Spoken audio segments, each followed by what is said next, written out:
Tidak paham apa yang ditanya tadi. Saya tidak paham apa yang ditanya tadi. Wakil Gubernur paham pertanyaannya? Silakan untuk menjawab, durasinya tetap berjalan. Halo semuanya, selamat datang kembali di channel YouTube saya. Kali ini saya akan membahas tentang kelemahan-kelemahan tiap paslon, khususnya saat mereka berlaga di debat calon gubernur Sulut 2020. Sebelum saya membahas tentang topik ini, saya terdorong untuk membagikan perkataan seorang pemimpin besar dan juga seorang raja yang paling berhikmat di dunia. Perhatikan dengan baik perkataannya. Janganlah mengecam seorang pencemooh, supaya engkau jangan dibencinya. Kecamlah orang bijak, maka engkau akan dikasihinya. Berilah orang bijak nasihat, maka ia akan menjadi lebih bijak.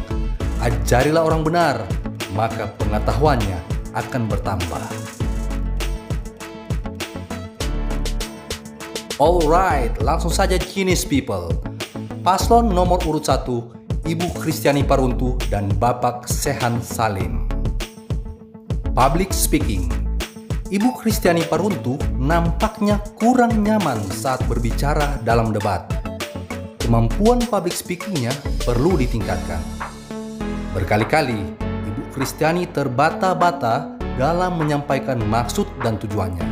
Suaranya bahkan sering bergetar. Ini bisa menimbulkan kesan bahwa Ibu Kristiani Paruntu kurang percaya diri.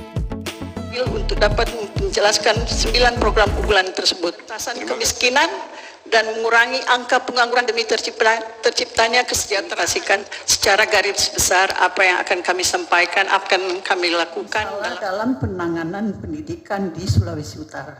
Di sini mungkin ya, kepala dinasnya yang saya dengar-dengar selama ini tidak sesuai topoksi. Sisi baiknya, di debat ini Ibu Kristiani Paruntu dan Bapak Sehan Salim memiliki chemistry yang cukup baik. Information sharing antara mereka berdua berfungsi dan saling melengkapi saat di podium.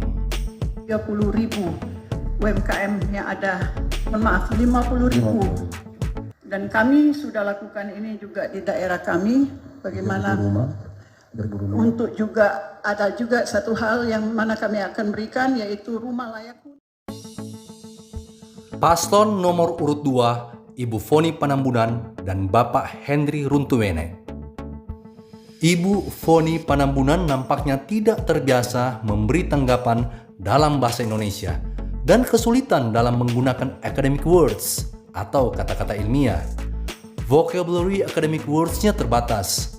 Hal ini sering dimanfaatkan lawan paslon saat bertanya agar memberi kesan Ibu Foni tidak memahami tata kelola pada pemerintahan. permasalahan stunting ini, apa kira-kira Ibu melakukan?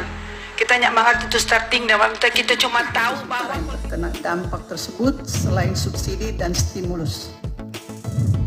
Ya, cukup waktunya. Tidak paham apa yang ditanya tadi. Saya tidak paham apa yang ditanya tadi. Wakil Gubernur paham pertanyaannya? Silakan untuk menjawab, durasinya tetap berjalan. Kurang tangkap sebenarnya Kurang tangkap. suaranya, modulasinya. Bukan pertanyaannya, tapi modulasinya.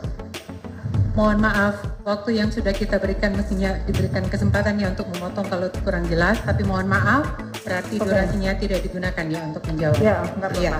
Ya, Baik. lewat. Baik. Time management.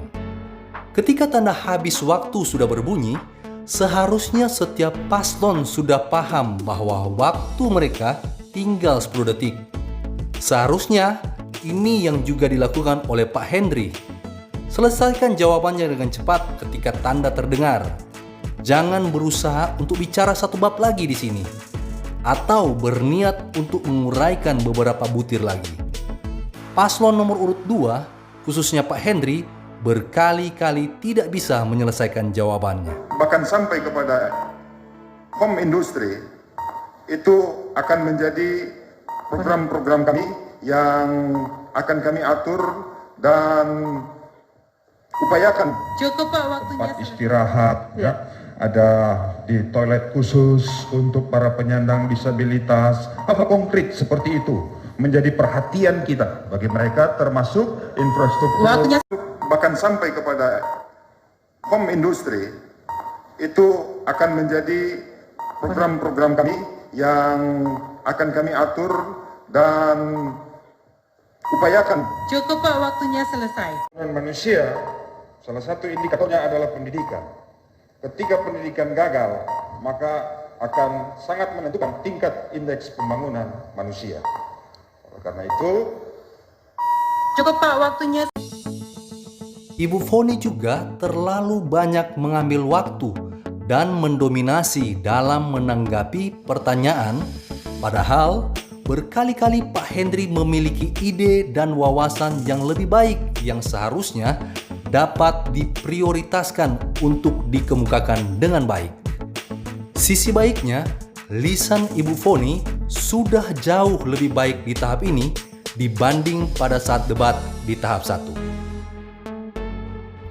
Paslon nomor urut 3, Bapak Oli Dono Kambe dan Bapak Stephen Kando. Pak Oli juga rupanya bermasalah dengan time management. Sementara Pak Stephen kurang teliti mendengar jawaban paslon lain. Pertanyaan Pak Stephen sebenarnya sudah dijawab, tapi Pak Stephen mengira pertanyaannya belum dijawab. Kemungkinan yang lain, bisa saja Pak Stephen berharap pertanyaan itu akan dijawab oleh Pak Oli, tapi kemudian diserahkan ke Pak Stephen. Ketidaksiapan dalam menjawab jelas terlihat di sini. Sisi baiknya Pak Stephen cepat menguasai diri, mencoba untuk tenang dan bisa menjawab pertanyaan yang diberikan. Durasinya 2 menit, dimulai sekarang.